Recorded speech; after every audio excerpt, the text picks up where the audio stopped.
This is called the sugya of tzlaf. Tzlaf is the caper bush, which produces 4 types of items. It produces berries. The berries are formed after the flower falls off. It produces the flower, of course, which is also edible. And then it also has leaves, and it also has shoots. We'll see what these are in Hebrew. Now, which one of these is considered the main fruit? That's going to have relevance in 3 interesting halachas. One halacha is regarding Arla. Only the main fruit would be subject to the laws of Arla, which means you can't eat it within the first 3 years. One of the relevances regarding what bracha you make on it. Is it a hadama or ha'etz? Because it is a bush. So if it's the main food, it would be ha'etz. If it's not the main food, it would be hadama. And then if you need to take meiser from it, because meiser is only taken from the main food. So let's learn the sugya inside. Amar Rav Yehuda Amar Rav. Rav Yehuda says in the name of Rav. Rav Yehuda was a student of Rav. We had Rav Yehuda conversing with Shmuel in the last Gemara. And the Gemara says, Tzlaf shala arla, if you have a caper bush in the first 3 years. B'chutz la'aretz, it's outside the land of Israel.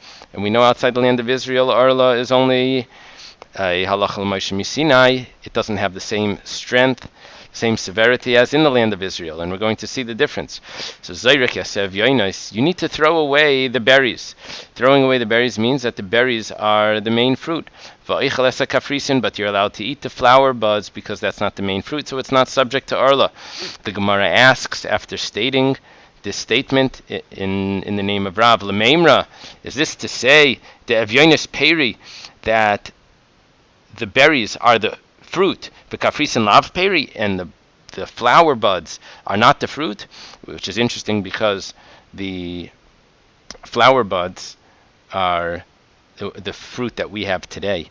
The fruit that we eat from the caper bush is those little green things that they put on the side of the locks, and that's the flower. If you look at it carefully, you'll see that it's an unopened flower.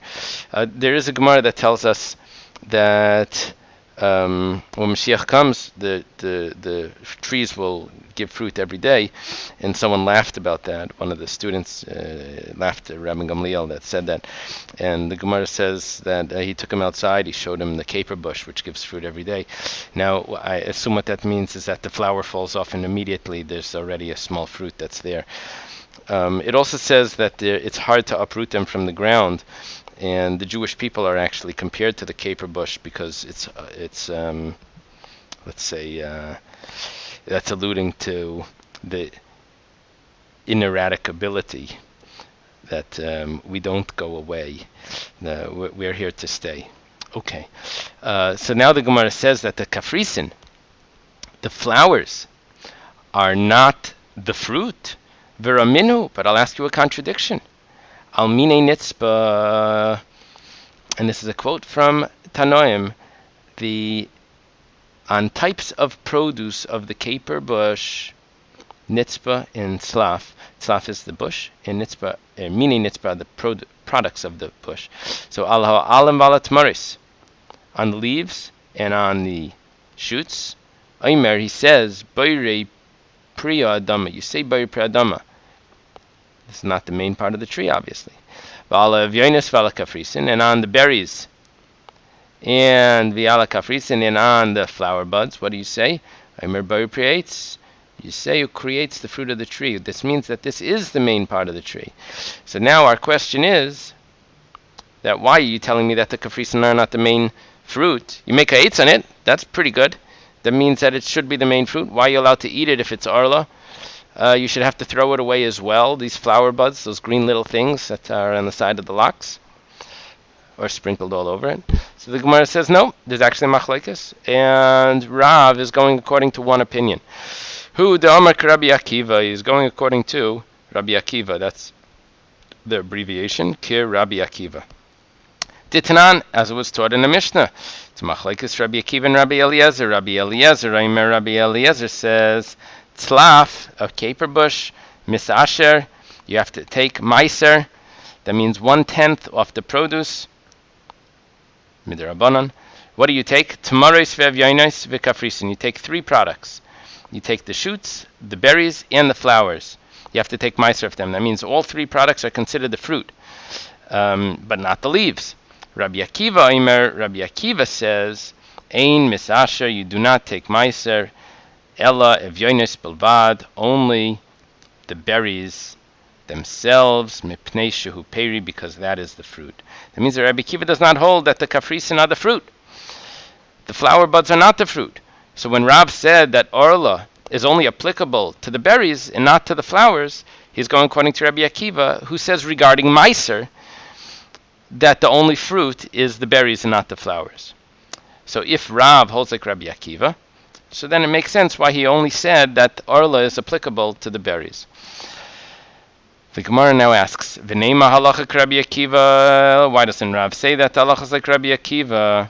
Now, Norel pointed out that he is saying the halacha is like Rabbi Akiva, he's just saying it in other words. Well, what the Gemara is asking, let's make a question mark, is that when an Amoira says a statement, he can say it in his own name only if no one said it previously. But if someone said it previously, if a Tana already said that, then you just say that we rule according to that Tana. You don't say the statement without attributing it to the person that said it first. Rav is just saying that there's a machlekes Rabbi Eliezer and Rabbi Akiva, and we paskin like Rabbi Akiva. So why does he have to say it as if this is his own opinion? It's not. It's Rabbi Akiva's opinion, and all his opinion is that we go like Rabbi Akiva. Okay. And that's the Gemara's question. Why doesn't he say the halacha is like Rabbi Akiva? So the Gemara answers, I Amar, if he would say halacha Rabbi Akiva, that the halacha is like Rabbi Akiva, then Hava, I mean, I would have said afilu ba'aretz, even in the land of Israel, because Rabbi Akiva holds that the only fruit is the berries, and therefore the statement of Rav that says the berries of Arla need to be thrown out, but you're allowed to eat the flower buds, I would assume that Rav is paskening like Rabbi Akiva. But the truth is that Rav said his din in chutz la'aretz. That means that he's not really paskening like Rabbi Akiva. He's only accepting Rabbi Akiva's opinion outside the land of Israel, where there are leniencies in Arla. And Kamash Malan, he's coming to let us know, coming to let us hear, Kamash Malan is coming to let us hear, that Kol HaMekel Baretz, anyone that's lenient in the land of Israel, in other words, if there's two opinions, there's a machlokes, one strict opinion, one lenient opinion. So that lenient opinion in the land of Israel is accepted, halacha k'maiseh, the halacha is accepted like him, b'chutz la'aretz, outside the land of Israel. In other words, we'll accept that opinion outside the land of Israel, but not aval ba'aretz loy, but not in the land of Israel itself. So therefore, Rav did not say the halacha is like Rabbi Akiva, because that would tell us that the halacha is like Rabbi Akiva even in the land of Israel. Rav didn't want to say that the halacha is like Rabbi Akiva in the land of Israel, because in the land of Israel we're going to be strict, and you're going to need to throw away more things on the caper bush. Rav is only saying that the halacha is like Rabbi Akiva in chutz la'aretz, and therefore he didn't say the halacha is like Rabbi Akiva. He just said that you're allowed to eat the berries, eat the flower buds, and throw away the berries if it's Arla. So the Gemara asks, that's fine. However, you did not really resolve the problem, because V'neima, let him say halacha Rabbi Akiva b'chutz la'aretz. Say that we paskin like Rabbi Akiva in chutz la'aretz. Why does he have to make up a new statement when someone already said this? Yeah, let's make it a question mark. Earlier. Now, even if you're not going to accept him fully, but say we paskin like him in chutz la'aretz. And the reason is to call, I should take away that question mark because the end of the question. Actually, you know what? Let's put this into parentheses or brackets, because this is just explaining why. The Kol HaMekel Ba'aretz, because whoever is lenient in the land of Israel, which is Rabbi Akiva, halacha k'maisai b'chutz la'aretz, halacha is like him in chutz la'aretz. Let's end brackets, and we can put a question mark there as well, because that's the conclusion of the question. But the main point is that you didn't resolve the question of why doesn't Rav just attribute the halacha to Rabbi Akiva. Even if he's only pasking like Rabbi Akiva in chutz la'aretz, he could say halacha is like Rabbi Akiva in chutz la'aretz. The Gemara says, I Amar, if he would say, let me put that together. I Amar hachi, if he would say this, that halacha is like Rabbi Akiva b'chutz la'aretz, havamin, I would have said, Hani mili, these words. It's a nice abbreviation. Hani mili gabi meiser ilan. Hadalachazik Rabbi Akiva only regarding what Rabbi Akiva was talking about, which is taking a tenth off the produce of a tree. The Ba'aretz Gufa, rather, Midirabanan. That in the land of Israel itself, it's only Midirabanan, because Meiser is really only on grain, wine, and oil. Anything else is Midirabanan.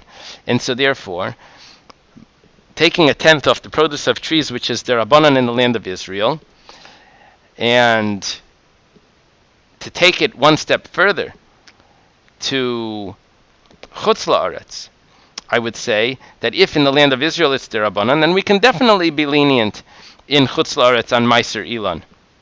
I didn't think we were doing any meiser at all, but let's see how that's going to be resolved. Aval gabe Arla, but regarding Arla, which is slightly different, the ba'aretz midayraisa, that in the land of Israel it comes from the Torah. So Ema, I would say, b'chutz la'aretz nami ligzar, that we would have to make a decree outside the land of Israel as well, and say that we are not going to be lenient and accept the opinion of Rabbi Akiva regarding Arla. We would need to be strict regarding Arla, and we would not have to throw away the flower buds as well. Kamash Malan, that you're allowed to eat the flower buds outside the land of Israel. And it's not just a leniency in the case of Rabbi Akiva, which is Meiser.